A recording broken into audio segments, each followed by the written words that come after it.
अस्सलामुअलैकुम। आज हमारे पास है एक्सरसाइज 9.5 का ही next topic, next question number 4, जिसमें आपको कह रहा है कि आप find the minimum interior angle and maximum exterior angle possible in a regular polygon, give reasons to support your answer. अब हमने इसमें फाइंड आउट करना है इंटीरियर एंगल और मिनिमम इंटीरियर और मैक्सिमम एक्सटीरियर एंगल। तो सबसे पहले देख लें, अगर हम एक्सटीरियर एंगल की बात करते हैं तो एक्सटीरियर एंगल जो होता है, जिसको मैं ये लिख देती हूँ एक्सटीरियर एंगल, तो उसका है 360 डिवाइडेड बाय एन। ठीक हो गया। और हमें ये भी पता है कि जो है इंटीरियर एंगल जो है, इंटीरियर एंगल वो हमारे पास होता है 180 माइनस एक्सटीरियर एंगल। ठीक है, जैसे कि आपको पता है कि इंटीरियर और एक्सटीरियर का सम अप जो है वो 180 होता है। ठीक है, दोनों एंगल्स का सम अप जो है वो 180 होता है। तो अब आपके पास जो है हमने फाइंड आउट करना है मैक्सिमम एक्सटीरियर एंगल। अच्छा, अब वो मैक्सिमम एक्सटीरियर उस वक्त होता है, मैं इसकी रीज़न लिख देती हूँ। Maximum exterior angle is possible only if we have a minimum number of sides, and it is only possible a regular polygon having 3 sides, which is a triangle। ठीक है, सिर्फ एक ऐसी जिसमें आपके पास नंबर ऑफ साइड्स जो हैं वो 3 हो। तो अब आप सिंपली जो है वो गेस कर सकते हैं कि किसकी होती हैं 3 साइड्स हैं। देयरफॉर एन जो है वो आपके पास 3 हो जाएगा। अब आप अगर इसको कैलकुलेट करें तो ये आपके पास देखें क्या आ जाएगा। हम इसमें एक्सटीरियर एंगल में इसकी वैल्यूज पुट करते हैं, तो एक्सटीरियर जो है वो 360 डिवाइडेड बाय 3 विच इज़ 120। इसका मतलब है जो मैक्सिमम एक्सटीरियर एंगल है वो आपके पास 120 होगा। और इसी तरह अगर हम इंटीरियर एंगल फाइंड आउट करें तो ये आपके पास आ जाएगा इंटीरियर एंगल। ठीक है, तो हो जाएगा 180 minus 120, that is equal to 60 degree. तो इसका मतलब है कि जो आपके पास इंटीरियर एंगल है वो है 60 डिग्री, मिनिमम इंटीरियर एंगल। ठीक है, यहाँ पे मैं मिनिमम भी लिख देती हूँ। ये आपके पास आ गया 60 डिग्री। और रीज़न इसका यही है कि exterior angle decreases and interior angle increases for a triangle when we have the number of polygon increase। ठीक है, रीज़न लिख देते हैं, या आप इसको ये सारी जो रीज़न मैंने दी हुई है ये आपके पास ये भी हो सकती है, नहीं तो हम इसकी रीज़न को लिख भी लेते हैं। अब इसमें देख लें, हमने आपके पास ये इसकी रीज़न भी लिख दी है कि when number of sides of a regular polygon increases the exterior angle decreases and interior angle increases। For triangle we have least number of sides। वाहिद एक ट्रायंगल है जिसमें आपके पास नंबर ऑफ साइड्स जो है वो कम होती हैं, यानी 3 होती हैं। तो ये आपके पास इसका रिक्वायर्ड जो है वो क्वेश्चन नंबर 4 हो गया। अब आपके पास है क्वेश्चन नंबर 5, जिसमें आपको कह रहा है कि रेगुलर पॉलीगन के एक्सटीरियर एंगल फाइंड आउट कर दें अगर आपके पास नंबर ऑफ साइड्स जो हैं वो ये गिवन है। तो मैं बारी बारी इसके 3-4 पार्ट्स उन्होंने दिए हुए, मैं उससे आपको कैलकुलेट करके बता देती हूँ कि क्या होगा। सबसे पहले हम एक्सटीरियर एंगल की जो जो फॉर्मूला यूज़ होना है, exterior angle that is equal to 360 by n. N होता है नंबर ऑफ साइड्स। अब सबसे पहले देखें पार्ट ए देख लें, जिसमें आपके पास लिखा हुआ है 5 साइड्स मीन पेंटागन। ठीक है, तो अब मैं वैल्यूज़ एक्सटीरियर एंगल की फाइंड आउट कर लेती हूँ। 360 divided by 5 which is equal to 72 degree. ठीक हो गया। सेकंड जो है बी पार्ट इसका 9 साइड्स, सी पार्ट है 15 साइड्स एंड डी पार्ट है 20 साइड्स। ठीक है, तो ये सारे हम बारी बारी कैलकुलेट कर लेते हैं।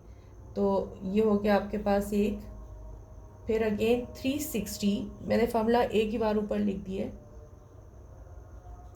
40 डिग्री। सी के लिए देख लें 360 डिवाइडेड बाय 15, तो ये आपके पास आ जाएगा 24 डिग्री। लास्ट देख लें, आपके पास ई है 360 डिवाइडेड बाय 20,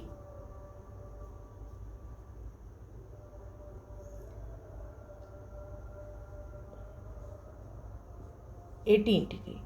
तो ये आपके पास जो है वो रिक्वायर्ड क्वेश्चन नंबर 5। अगर आप देखें तो नंबर ऑफ साइड्स जो है वो 20 है और एक्सटीरियर एंगल जो है वो लेस हो गया। इसी तरीके से अगर आप देखें नंबर ऑफ साइड जितनी कम होती जा रही हैं उतना एक्सटीरियर एंगल जो है वो ज़्यादा होता है। तो ये आपके पास हो गया क्वेश्चन नंबर 5। अब आपके पास है question number 6, the ratio between the exterior and interior angle. तो इसका मतलब है कि आपके पास एक्सटीरियर और इंटीरियर एंगल का रेशो जो है वो है 1:2। ये गिवन है क्वेश्चन में। अब रेगुलर कहता है हमने फाइंड करना है measure of each exterior angle, the measure of each interior angle, और लास्ट है number of sides in the polygon. तो सबसे पहले हम जो है इसमें फाइंड आउट करते हैं जो पहली कंडीशन है यानी एक्सटीरियर एंगल। तो देखें अगर हम इसको फ्रैक्शन की फॉर्म में लिखें तो ये हमारे पास आ जाएगा ई डिवाइडेड बाय आई। ठीक है, दैट इज़ इक्वल टू 1/2, या हम इसको कर सकते हैं कि I is equal to 2 times ई। ठीक हो गया। अब चूंकि हमें एक्सटीरियर एंगल कैलकुलेट करना है तो हम उसकी डेफिनेशन देख लेते हैं, या हम उसमें जो रिक्वायर्ड रिजल्ट है वो देख लेते हैं। We know that exterior plus interior that is equal to 180। अब देखें चूंकि हम एक्सटीरियर एंगल पहला फर्स्ट पार्ट कैलकुलेट कर रहे हैं, ये हो जाएगा 3। रिक्वायर्ड कैलकुलेशन इसकी जो है वो कर लें।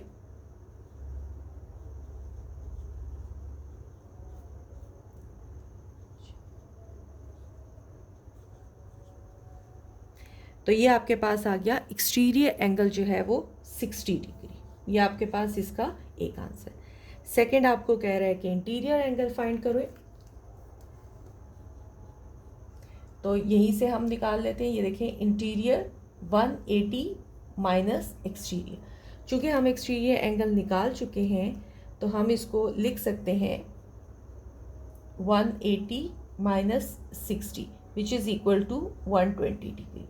तो ये इंटीरियर एंगल जो है वो आपके पास इसका आ गया 120। अब उसके बाद हमें कहता है कि हम नंबर ऑफ साइड्स भी कैलकुलेट कर लें।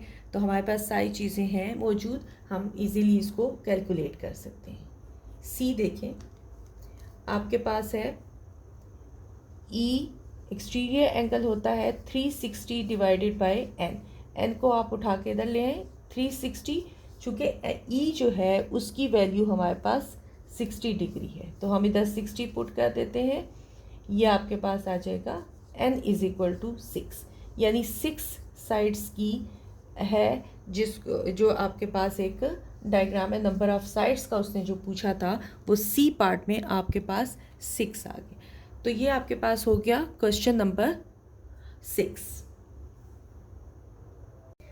अब आपके पास है क्वेश्चन नंबर 7, जिसमें पूछ रहा है कि is it possible to have a regular polygon each of whose exterior angle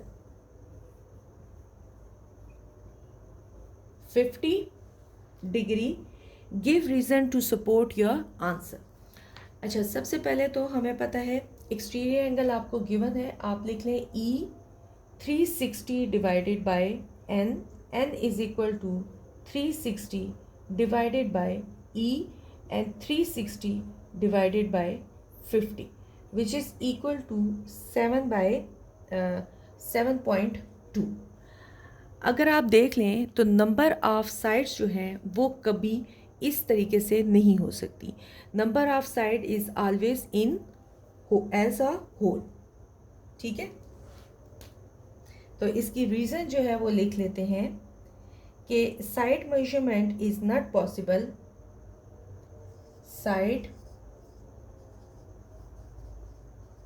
measurement is not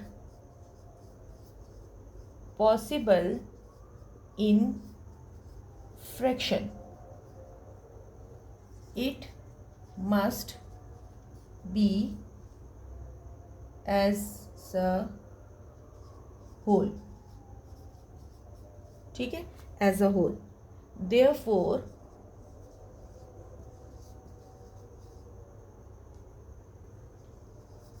it is not possible. ठीक है, तो ये आपके पास इसका रिक्वायर्ड क्वेश्चन नंबर 7 था। अब आपके पास है क्वेश्चन नंबर 8, जिसमें कहते हैं name the polygon whose sum of interior angle is equal to the sum of the exterior, जिसमें इंटीरियर और एक्सटीरियर एंगल दोनों बराबर होते हैं, ऐसी जो है वो पॉलीगन का नाम बताएं। हमने चूंकि सिर्फ नाम बताना है तो देखें क्वाड्रिलेटरल, क्वाड्रिलेटरल में अगर आप देखें तो कोई भी शेप ले लें आप, यहाँ पे जो इंटरनल एंगल हैं वो सारे भी 360 होते हैं, और ज़ाहिर है बाहर वाले जो एंगल हैं वो भी सारे आपके पास 360 होते हैं। ठीक है, 90 ये सारे 360 होते हैं। तो सारे एंगल्स जो हैं क्वाड्रिलेटरल में आपके पास इंटीरियर एक्सटीरियर एंगल जो है वो इक्वल होते हैं। तो आप इसको लिख सकते हैं इंटीरियर एंगल्स